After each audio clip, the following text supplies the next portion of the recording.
Hello everybody, this is YDYT and I'd like to welcome every single one of you back to a brand new redstone tutorial on my channel. So today we're doing a tutorial for a pop-up block swapper. As you can see, this design is tileable, seamless and flush, and basically we can just have blocks pop up. This will work with solid blocks or non-solid blocks, as you can see with the glowstone. It will also work fine with slabs of various heights, as you can see. All that matters is that your floor block is a solid block. It will not work if your floor block is not a solid block. Let's get right on into the tutorial. Okay, we're going to begin with our floor level like this, wherever you want it, and we're going to place two sticky pistons upwards facing. This is going to be where a block pops out, so it's going to appear here, and this is going to be the floor, or however you want to do this for whatever you're building.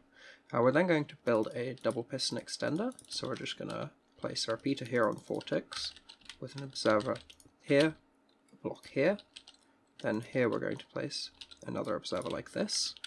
As you can see, this is now a working double piston extender, so that's obviously going to be handy, as we're going to need to use a double piston extension. We're not going to have a block here though, just check that you've built that right, because if you haven't, the whole thing's not going to work.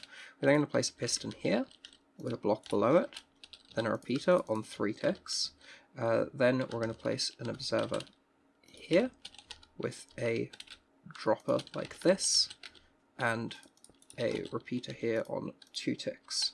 Then observers, 3 of them like this, block here, piston here. Then this should be the whole of the extension done. If we want to test it like this, so we've got a solid block here and a slab here. If we place a block on an observer like this, as you can see, that's a working extension. Obviously we don't have the retraction in place yet. We're then going to place a block here with another piston like this, and then here an observer, or a repeater on 4 ticks, 2 upwards facing observers, block, downwards facing observer, block, repeater on 1 tick, and a repeater on 4 ticks, and then finally a piston here. So now this is actually the whole of the system set up, however we don't have the powering for it, but if you just were to place 2 observers there, you can see that if we flick this one, we will get this part working, and then we activate this one, and we'll get this part working. If you're building a single module of this, you can actually swap out the dropper for a note block here, and change this repeater to 2 ticks and this one to 1 tick, and it'll work fine if you've just got a single one of these. But if you're building another one next to each other, this will not work, because the note block update order is different and the dispenser powering time is different, so it doesn't quite work the same, but it's faster if you use a note block. So keep that in mind, by like a quarter of a second, but if that matters to you, you can do it like this. So then we're going to just set up a quick powering method. So we're going to break both of these, and then here, where we've got this block, we're going to place an upwards facing piston, sticky piston, with an observer on it. Then go to the side here, and place 3 blocks along, with another upward facing sticky piston with an observer on it. We're then going to place a repeater, dust, dust, redstone torch, like this, and let's make sure it's in the correct state, and now if we flick the lever, okay, now it's in the correct state, it should be like this.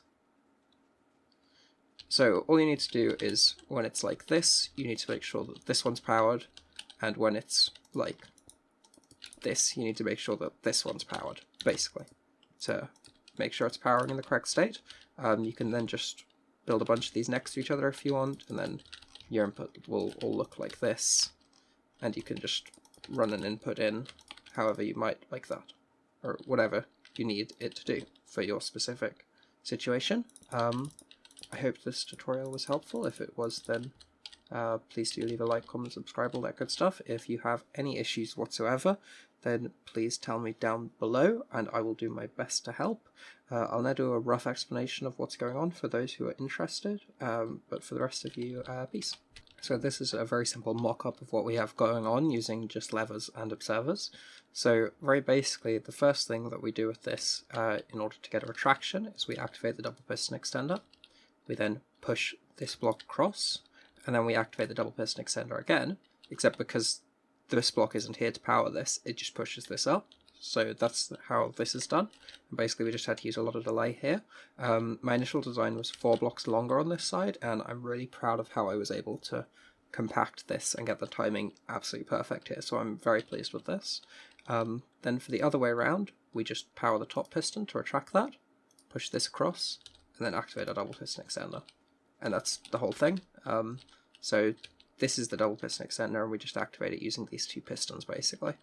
And yeah, I hope that was useful.